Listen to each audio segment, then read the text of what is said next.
안녕하십니까, 김성구입니다. 오늘은 반야심경과 양자역학의 제2부 공과 중도에 관한 10번째 강의로서 제목을 색불이공으로 붙여봤습니다. 그래서 그 내용을 설명드리자면 우리 우주 종말은 어떤 것일까 하는 것을 생각하는 겁니다. 우주의 종말이니까 지금까지 양자역학 하면 미시세계만 다뤘는데 우주니까 거시세계가 다른 거죠. 그러니까 미시세계와 거시세계를 함께 한번 생각을 오늘은 해보겠습니다. 양자론과 상대성 이론을 모두 만족시키는 양자중력 이론이 아직 없어요. 미시세계와 거시세계를 다 다루려면 양자중력 이론이 필요한데, 미시세계를 다루는 것은 양자론이고 중력은 질량이 큰 물체를 다룬다든지 이런 건데, 그 양자중력 이론이 아직 없어서 우주 초기의 일을 알 수 없어요. 우주 초기라는 말은 대개 시간으로 10의 마이너스 43초를 제일 짧은 시간이라고 우리가 생각하거든요. 그 이전에 무슨 일이 났는지를 우리가 기술할 만한 이론이 아직 없습니다. 그러니까 아직 문제가 없는 우주는 없지만은 현대 우주론 중 가장 그럴듯하게 생각하는 것이 급팽창 이론입니다. 그러니까 138년 전 10의 마이너스 33성 센치보다 더 작은 한 점이 대폭발을 일으켰고, 그걸 우리가 대폭발 모델이라고 하거든요. 그 대폭발 모델에 좀 문제가 있어서 그 문제를 해결하려고 초팽창 우주론이 나왔는데, 그리고 우주가 탄생한 뒤에 10의 마이너스 34초쯤 지나가지고 10의 마이너스 32초라는 그 짧은 시간 동안 우주가 10의 50승배로 확 커져버린 거예요.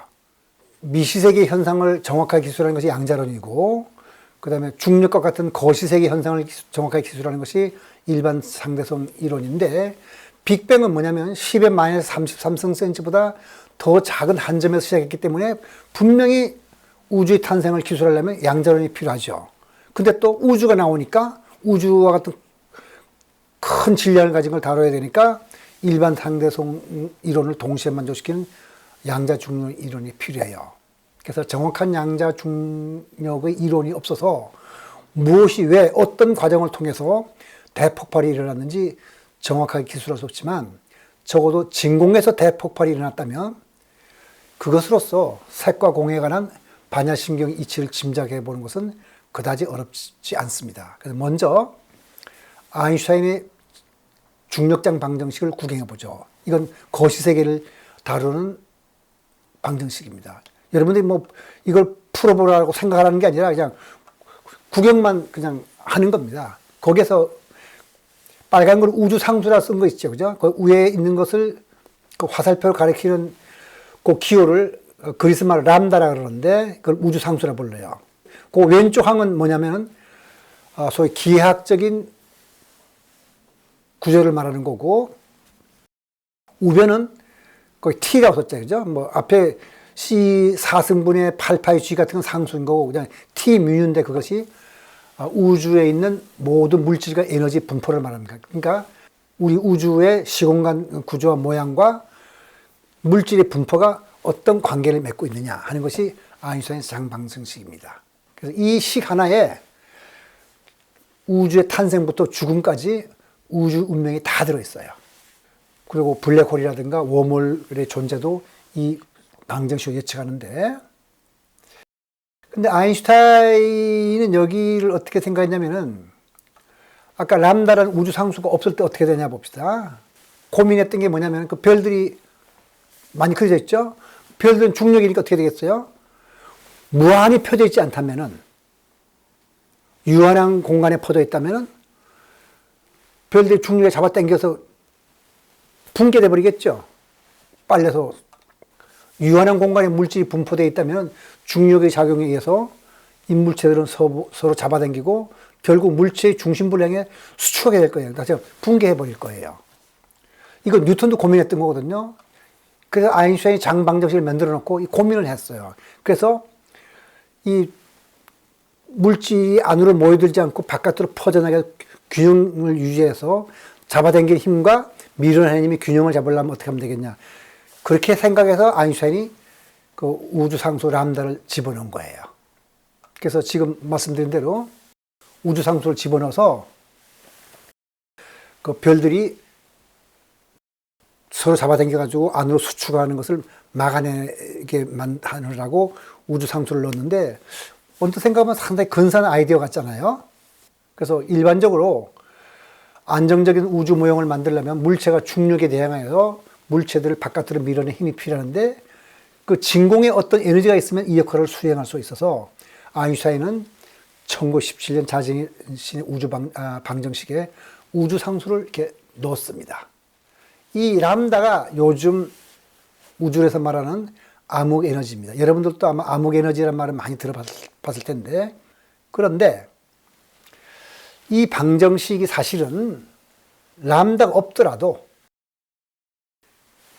우리가 아인슈타인이 걱정했던 것은 람다가 없으면 이 별들이 서로 잡아당겨가지고 쪼그라들 걸 생각했던 건데 그게 아니고 없어도 우주가 팽창할 수 있다는 걸 보인 사람이 프리드만이라는 러시아 수학자입니다.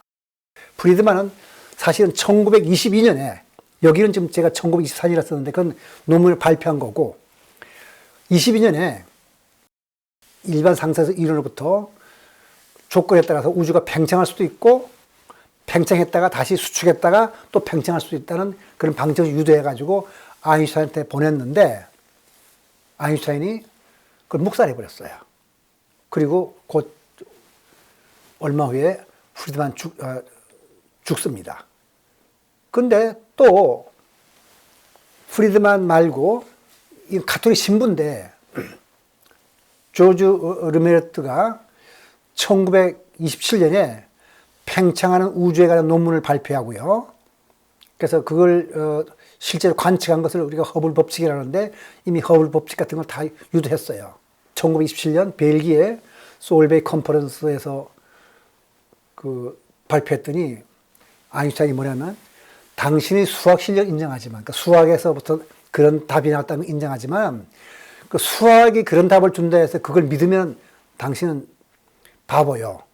그러니까 이게 뭐냐면 당신의 수학 실력은 인정하지만 물리학적 시기에는 정말 형편없어 그랬어요. 그러니까 아인슈타인 같은 사람이 그렇게 말하면 그렇게 되는 거예요. 그런데 몇 년 후에 허블이 우주가 팽창한다는 것을 관측했어요. 천문대에서. 그러니까 또 그 세미나에서 르메르트가 똑같은 이론을 발표했거든요.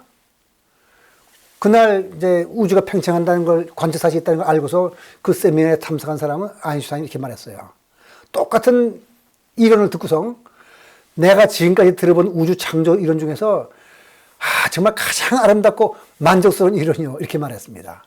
여기서 우리가 생각해 볼 것은 그냥 재밌으라고 얘기한 게 아니고 우리 인간이 편견이 어느 정도를 갖고 있느냐는 것을 한번 짐작해 보자는 뜻에서 이런 얘기를 제가 말씀드린 겁니다. 그러니까 아인슈타인이 그전에는 당신 바보라 그랬다가 이번에는 똑같은 내용을 보고서 최고로 훌륭한 이론이라고 말할 정도로 생각이 바뀌었잖아요. 그죠?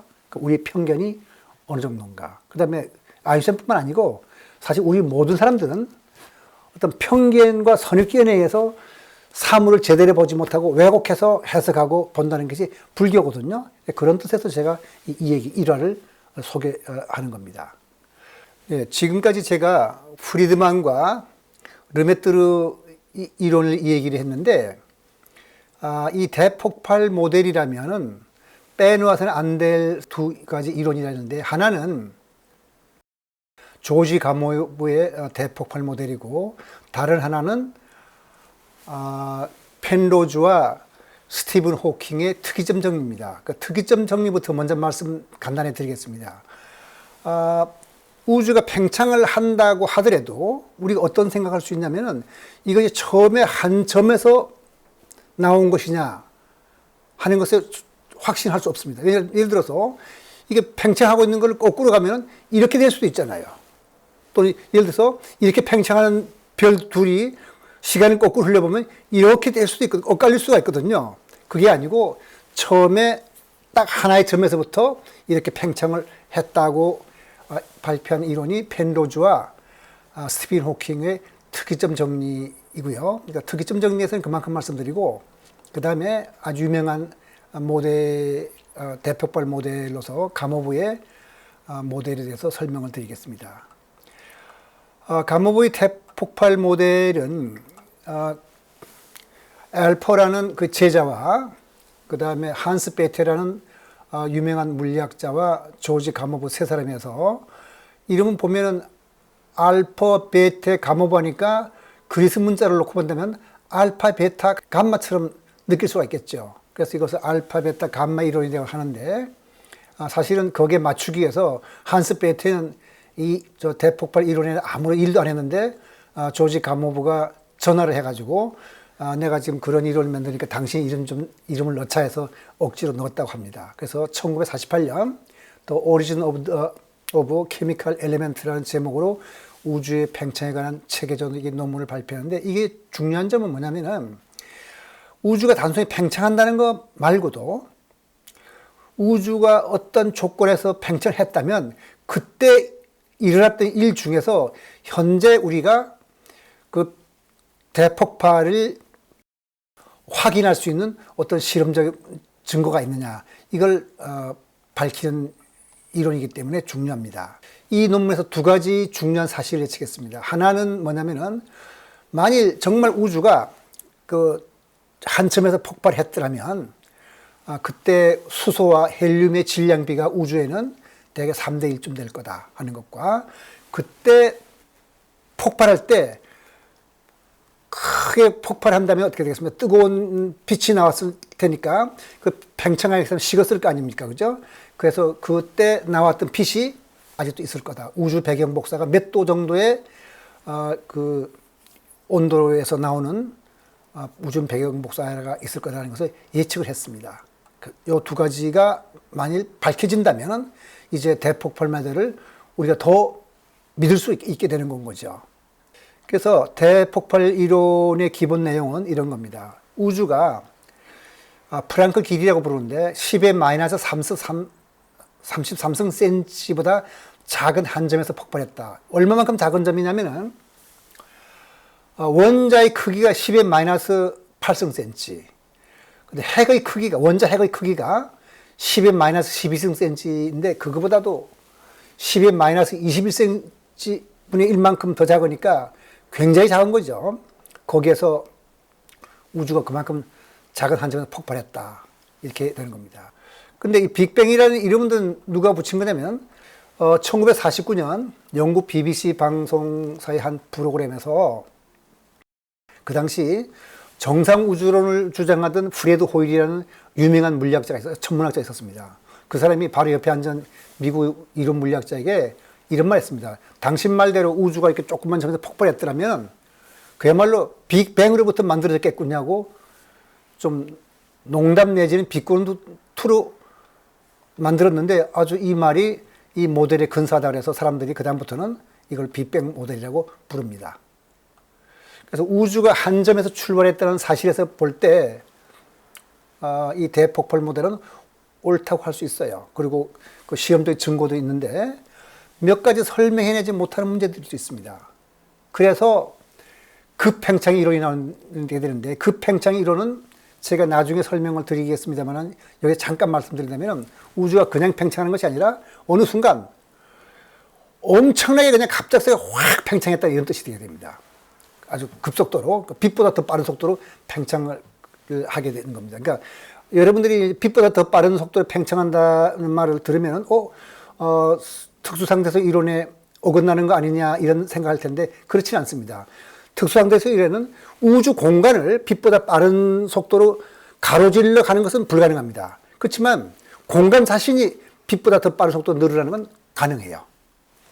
그래서 급팽창 모델은 공간 자신이 빛보다 더 빠른 속도로, 비교도 안 되게 훨씬 빠른 속도로 쭉 늘어난다는 이론이 나오게 되는데, 이것에 대해서는 우리 또 여기 반야신경과 양자역학과도 관계가 있으니까 이제 제 4부에서 한번 살펴보기로 하고, 오늘 이번 강의에서는 그냥 에드윈 허블의 그 대폭발의 실험적 증거를 설명드리겠습니다. 뭐냐면 에드윈 허블이라는 물리학자가 1929년 은하를 관측해서 거의 대부분이 은하에서 이렇게 물러난다는 걸 알았어요. 다시 말해 은하가 여기 제가 여기 있다면은 이 은하가 이렇게 멀어지고 있다는 걸 그걸 어떻게 아느냐? 그걸 아는 것이 도플러 거라는 건데 왼쪽 그림을 보실까요? 왼쪽 그림을 보면 자동차에서 지금 어떤 경적 소리가 난다면은 또는 자동차가 달리는 그 소리가 난다면은 지금 자동차 정지해 있거든요. 그래서 엔진만 붕 밟았다가 붕 하는 소리가 계속 난다면 어떻겠습니까? 처음에 나가고 그 다음에 나간 것이 그 동심원을 그리면서 똑같은 간격을 가지고 사방으로 퍼지겠죠. 그러면 앞에서 듣는 자동차 앞에서 자동차의 그 소리를 엔진 소리를 듣는 사람이나 뒤에서 듣는 사람이나 소리의 높이를 똑같이 들을 거예요. 근데 오른쪽 그림을 보세요. 자동차 앞으로 가거든요. 앞으로 가면은 자기가 내는 소리를 어떻게 해서 가면서 내기 때문에 앞쪽으로 파의 그 면이 몰리겠죠. 이렇게. 그러니까 앞에는 어떻게 됩니까? 좁은 공간에 많은 그 파면이 모여 있고 뒤쪽은 어떻게 됩니까? 정지선 때보다 좀 듬성듬성 떨어져 있게 됐죠. 그래서 앞에서 듣는 사람은 그 짧은 시간 동안에 많은 파수를 들으니까 주파수를 듣게 되니까 주파수가 높은 걸 우리가 높다 그러거든요. 여자의 소프라노하고 남자의 목소리를 비하면 여자가 훨씬 그 1초 동안에 진동하는 수가 높은 거예요. 그 주파수가 높은 거거든요. 이때는 높은 소리가 들려요. 뒤에 있으면 낮은 소리가 들리게 됩니다. 이게 도플러일 거예요. 그러니까 어떤 물체에서 나오는 소리가 이 물체가 저한테 가까이 오게 되면은 이 내가 내는 소리가 정지했을 때보다 제가 더 높은 소리를 듣게 되고 이것이 멀어지게 되면은 낮은 소리를 듣게 되는 거거든요. 근데 그것은 소리만 그런 게 아니라 빛도 똑같아요. 그 에드윈 허블이 은하에서 오는 빛을 관찰했더니 전부 다 붉은 쪽으로 이동한 거예요. 그러면 그 은하가 멀어진다. 이렇게 되는 것입니다. 그 거리 측정을 통해서 그 은하가 멀어진 속도를 계산해 봤더니 멀수록 더 적색 편의가 심해져요. 그 말은 뭐냐면은 은하들이 거리에 비례해서 우리에게 멀어져요. 그 2배쯤 멀리 떨어진 은하는 2배쯤 더 빨리 멀어진다는 거죠. 그래서 허블의 법칙이라는 건 그 V가 속도고 멀어진 속도고 거기에 HR이라고 했는데 R이 은하가 우리한테 떨어진 거리고 H가 그 허블의 함수라는 거니까 비례해서 멀어진다는 법칙을 발견하게 됐습니다. 그래서 허블의 법칙은 우주가 팽창한다는 사실을 뒷받침하기 때문에 이후에 이 대폭발 이론의 기초가 되고 허블의 관측에서 우주의 팽창이 사실로 확인되자 아인슈타인은 자신이 방정식에 우주 상수를 도입한 것을 후회하면서 뭐라고 했냐면은 내 일생 일세의 가장 큰 실수를 하면서 The biggest blunder of my life라고 말했다거든요. 근데 실험적 증거는 아까 말씀드린 대로 조지 가모가 이제 그 대폭발 모델을 만들었더니 수소와 헬륨의 질량비가 3대 1이 된다는 걸 했는데 실제로 우주에 분포되어 있는 수소와 질량의 비를 재면 3대 1이에요. 그 다음에 빵 터졌으면은 그때 터졌을 때 우주에 그때 생긴 빛이 나올 거 아니에요. 그죠? 그 빛이 우주에 꽉 찼다고 했거든요. 실제로 다 조사해 봤더니 우주의 방향과 위치에 관계없이 절대 온도 2.75도에 해당하는 마이크로파가 존재한다는 것이 발견되는데 그것도 계산한 거하고 일치해요. 이건 뭐냐면 그 우주 배경 복수가 있다는 말은 우주가 하여튼 언젠가 그 138억 년 전에 터졌다.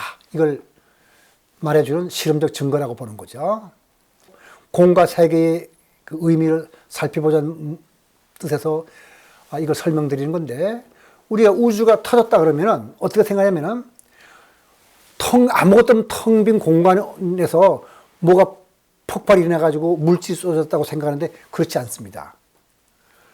거기에 지금 그림에 있는 것처럼 그 그림에 풍선이 나와 있잖아요. 그죠? 풍선처럼 풍선이 우주예요. 그러니까 풍선 바깥은 없는 거예요. 그러니까 빅뱅이 공간 안에서 일어나는 것이 아니고 빅뱅을 통해서 공간이 생겨난 겁니다. 그러니까 그 풍선, 지금 오른쪽에 풍선처럼 풍선 그 자체가 우주니까 그 바깥에 있는 건 없는 거예요. 그러니까 빅뱅 이전에는 공간도 시간도 물질도 존재하고 그게 다 물질이나 시간이나 공간이 빅뱅으로 창조된 겁니다. 그러니까 여기 지금 그림처럼 풍선이 시공간이고 풍선 반짝에 있는 흰 배경은 없는 겁니다. 그거는 그냥. 그러니까 세계에 관한 모든 것은 정말 철저히 무인 상태예요. 물질도 없고 시간도 없고 공간도 없는 거. 그러니까 아무것도 없어서 무라고 하지만 거기서 우주가 탄생해 주다면 그 무는 아무것도 없고 아무런 자격이 없는 험한은 다르잖아요. 그래서 그것을 우리가 그 대승불교에서 공이라고 불러요. 그 수냐타라고 해서 색불이공 공불이색, 색즉시공 공즉시색, 수상행시 역부여시라고 했으니까 공에서 우주가 나올 수 있다면 일체의 그릇된 욕망과 편견과 선입견에서 벗어난 빈 마음, 그건 무슨 작용을 할 수 있을까를 우리가 생각해 보고, 우리 부처님의 마음이 그런 마음이라고 생각하죠.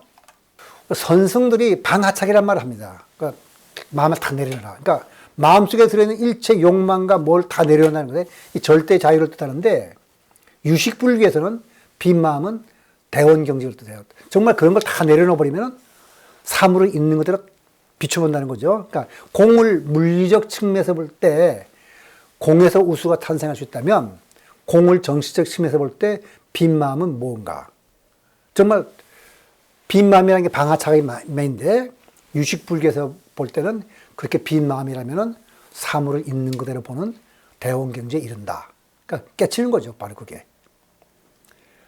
그러니까 현실적 수행에서는 뭐냐면은 어떻게 그런 게 수행할 수 있냐면은 인위적으로 뭘 하는 게 아니고 사띠를 행하는 거. 사띠가 바로 발정돼서 말하는 정념인데, 고요히 내 마음을 가만히 보고만 있으면 흙탕물이 가라앉듯이 마음이 평정을 찾을 수 있고, 그 올바른 정정을 통해서 정견이 열린다고 합니다. 단 그렇게 하려면은 믿음이 중요하죠. 그러니까 신의 행정이라고 해서 부처님의 말씀이 옳다는 걸 믿고 그것을 무조건 믿는 것이 아니라 과연 그것이 이치에 맞는지를 우리가 이해를 통해서 알아야 되는데, 제 강의가 요 신해, 해에 해당하겠네요. 그리고 이게 부처님 말씀이 이치를 따져보니까 정말 옳구나 하는 걸 안다면 이제 수행을 하겠죠. 그게 행이고, 수행을 한다 그래서 되는 건 아니지만은 수행을 하다 보면 어느 날 불법을 증득하는 거. 그게 바로 신의 행정의 우리가 믿음이 되겠습니다. 자, 그럼 우주의 탄생과 미래를 보려면은 공에서 나왔으니까 이 그림을 보면은 위에 왼쪽에 보면은 그 그림 왼쪽에 보면 뭔가 이렇게 뿌옇게 나오는 게 있죠. 그게 뭐냐면은 퀀텀 플락테이션이라 해가지고 양자요동이잖아요. 그러니까 진공에서 뭐가 빵 터졌다는 거예요. 빵 터졌는데 그 위에 보면 인프레션이 썼죠. 우주가 갑자기 확 커졌어요. 커졌다가 이제 서서히 커지면서 오늘날 끝은 어떻게 좀 더 빨리 팽창해야 되죠. 우주 상수, 암흑 에너지에 의해서 팽창한다는 이 그림을 그려주는 겁니다. 이 가로축이 시간이고 이 세로축이 우주의 공간적인 크기를 나타낸 겁니다. 우주의 종말은 어떻게 되느냐? 여기에 제가 그림을 그렸는데, 우주 상수가 없을 때, 그 밑에 보면 오메가라고 쓴 그 그림이 보면은 제일 위에 초록색 그림이 있고, 그 다음에 빨간색, 초록색, 연두색, 까만 거 있죠. 그죠? 그게 뭐냐면은, 어떤 거냐면은, 그 오메가 제로라는 것은 뭐냐면, 제로는 우주 상수가 없을 때 임계 에너지라는 게 있어요. 우주의 어떤 임계 에너지. 그러니까 세제곱센치당 10만 29승.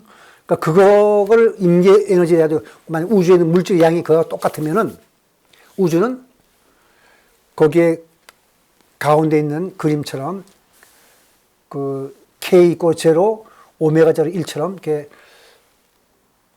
서서히 팽창하는 거예요. 근데 만일 이 오메가 제로가 물질이 좀 많으면, 임계 물질보다 많으면, 다시 말해서 임계 물질이라는 게 10의 29승 세제곱센치당 그램인데, 그거보다 많으면은 우주는 팽창했다가 다시 수축해요. 그러니까 팽창했다가 수축하고 팽창했다가 이걸 팽창하는 걸 빅뱅, 그 다음에 다시 우주가 수축하는 걸 빅크런치, 빅뱅, 빅크런치를 반복해서 이렇게 주기적으로 커졌다 작아졌다는 우주가 되고, 그 다음에 물질 양이 작으면 10의 마이너스 29승보다 작으면은 그냥 빨간 그림처럼 끝없이 팽창하고, 그 다음에 딱 1이면은 수축과 팽창하고 그 중간을 눌러서 서서히 팽창하는 거 되는데,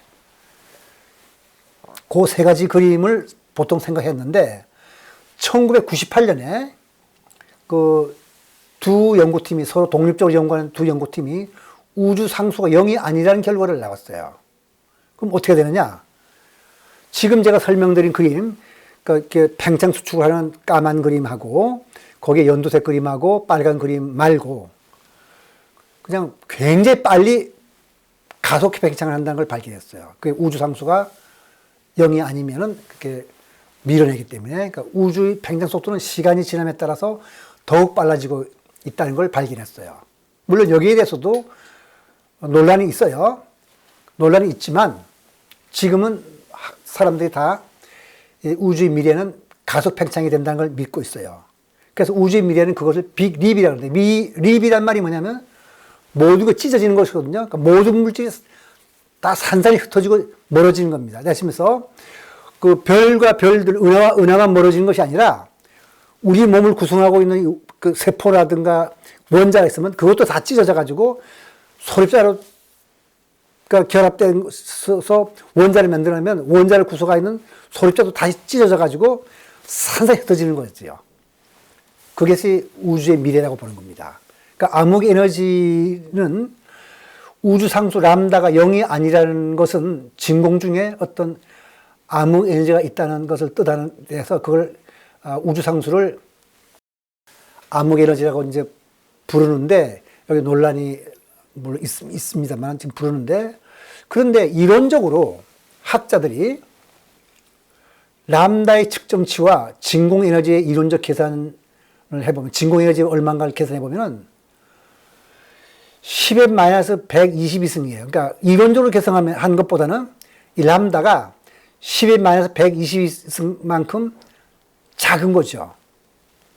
그래서 우리 과학에서 지금까지 알려주는 것 중에서 가장 작은 수라고 말씀드릴 수 있겠습니다. 그래서 또 어떤 학자들은 적어도 우주상수를 암흑에너지라고 부르면 안 된다는 사람도 있고서 논란이 있는데, 어쨌든 현재는 적어도 우주상수가 거기 그림에 그린 것처럼 68.3%라고 하면서 그거를 다크 에너지라고 부르는 것이 지금은 대세입니다. 26.8은 뭐냐면 다크 매터라고 해가지고 우리 지금 은하 속에 있어요. 이거는 보이지 않는 게 있는데 뭘로 이루어진 물질인지 모르는 건 거죠. 그게 26.8.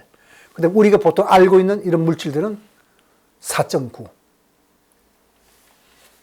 그러니까 우리가 우주에 있는 에너지와 물질 중에서 지극히 조금만 알고 있는 건 거죠. 그러니까 다크 매터도 아직 뭔지 모르고 다크 에너지도 자신 있게 뭔지 말 못합니다. 그래서 암흑 에너지 정체를 아직 모르고 앞으로 변할 가능성이 있지만, 현재까지 알려진 관측 자료를 바탕으로 대부분의 학자들이 믿는 것은 우주의 미래가 빅립이라는 것입니다. 다 가기가 찢어진다는 거거든요. 그러니까 빅립에서는 모든 것이 산산이 흩어지고 멀어지므로 결국 오랜 시간이 지나면 어떻게 돼요? 우주에 남는 것은 아무것도 없게 되겠죠. 결국은 우리가 색이라고 부르는 이 우주가 공으로 끝난다는 뜻입니다. 그러니까 그거를 색불이공이라고 불러도 괜찮지 않겠습니까? 그리고 우주 상수가 0인 경우, 그러니까 람다의 제로인 경우에도 우주는 결국은 순환적으로 빅뱅과 수축을 반복하거나 아니면 무한히 팽창하게 되는데, 이 경우엔 물질이 산산이 흩어지는 것은 아니지만 중력으로 결합된 은하와 별들은 서로 무한히 멀어져 가지고 서로의 존재를 알 수 없게 돼요. 그렇다면 결국 진공 상태와 다름없는 상태가 됩니다. 그것도 공에서 시작해서 빅뱅을 터져서 우리가 보는 색이라고 하는 우주가 생겼다가 다시 빅립에 의해서 공으로 돌아가요. 근데 영국의 물리학자 그 펜로즈는 아마 지금 당대에 최고 이론 물리학자라고 보는데, 이 물리학자가 빅립의 상태를 수학적으로 처리하니까 빅뱅이 시작되와 때와 같은 상태라는 것을 수학적으로 보이고 그렇게 주장합니다. 이걸 갖다가 등각순환 우주라 그러는데 결국은 우주는 빅뱅, 빅립, 빅뱅, 빅립을 반복적으로 순환하는 데서 거기 그림에 나오는 거죠. 그러니까 빅뱅 했다가 퍼져서 쫙 퍼졌다가 다시 그 구조가 수학적 구조가 빅뱅과 같으니까 또 퍼지고 이런 식으로 계속 순환한다는 것을 그러니까 색공 이런 것을 계속 반복한다는 거죠. 그래서 이제 강의를 이제 마칠 때가 돼서 반야신경에서 이르기를 수상 행식도 색이나 마찬가지로 공하다고 하였으니까 우주의 끝이 결국 공이라면 색불 이공을 여기에 적용하면은 왜냐하면 수상행식도 마찬가지였으니까 수상행식 역부였으니까 수상행식 분리공이라고도 할 수 있을 거죠. 그러니까 수상행식도 결국은 공과 다르지 않다. 그럼 우리의 느낌, 지각, 의지, 의식 모두가 한결같은 것이 아니라 그것들 실체가 없는 것들입니다. 사실은. 그러니까 우리가 보통 생각하고 마음을 쓴다고 하는 것은 대부분 무엇인가에 대해 집착하여 우리 마음을 들먹는 것이거든요. 그러니까 바로 그릇된 욕망이나 또 우리가 간절히 원하는 거, 분노, 원망, 질투, 집착, 그 다음에 가래, 이런 걸 우리가 마음이 좀 들끓고 있어요. 그러니까 그것이 우리 생각에는 공이 아닌 것 같은데 사실은 그게 실체가 없어서 가만두면 사라진다는 거죠. 이것들에 집착하는 한 그것들은 실체냐 우리 주인이 돼가지고 우리를 끌고 가요. 우리가 거기다가 주의를 주면은. 그러나 그것들은 실체가 없는 것이기에 우리가 거기에 끌려다녀서는 행복해질 수 없어요. 그것도 놔버려야 되거든요. 그래서 그걸 뭐라 하냐면 부처님은 그 니까에 많이 넣는데 그런 것들은 그런 느낌이나 그런 것들은 내가 아니고 나의 것이 아니다. 그럼 어떻게 해야 되느냐? 우리가 마음을 버린 데서 버려지지 않거든요. 그 수행법이 바로 팔정도에 나오는 요즘 마음챙김 현상인데 흘러가는 시냇물을 바라보듯이 그것들이 일어나서 사라지는 것을 그냥 가만히 보고 있으라는 얘기예요. 그러니까 잊으려고 해서 잊어지지 않는 데서 잊어지지 않지 하고 속을 끓이면 그것도 실체에 있는 것처럼 우리를 또 괴롭혀요. 그냥 가만두라는 얘기입니다. 그러니까 그것들이 조용히 숨을 들이쉬면서 가만히 보고만 있으면 그것들이 결국은 힘을 발휘하지 못하고 사라지게 마련해요. 공으로 돌아간다는 뜻입니다. 그러니까 행복이 따로 있는 것이 아니라 그것들이 사라진 빈 마음이 바로 행복입니다. 그래서 행복은 우리가 추구하는 것이 아니고 우리가 허용하는 것이라고 말하는 사람이 있거든요. 바로 그걸 말하는 겁니다. 그러니까 우리가 들끓는 마음을 그냥 놓아버리는 거. 이것이 색불이공에 대응하는 마음의 상태자 바로 색불이공이 말하는 윤리로서 내려놓고 조용히 바라보는 것이 그 마음챙김 명상 또는 사티인데 이것이 바로 색불이공에 대응하는 우리의 마음 상태고 윤리라고 말할 수가 있겠습니다. 그래서 다음 강의에서는 반야심경의 다음 구절 시고 공중무세 무수상행식의 의미를 살펴보기 위해서 용수의 삼재계를 중심으로 공과 중도의 의미를 살펴보도록 하겠습니다. 오늘 강의 여기서 마치도록 하겠습니다.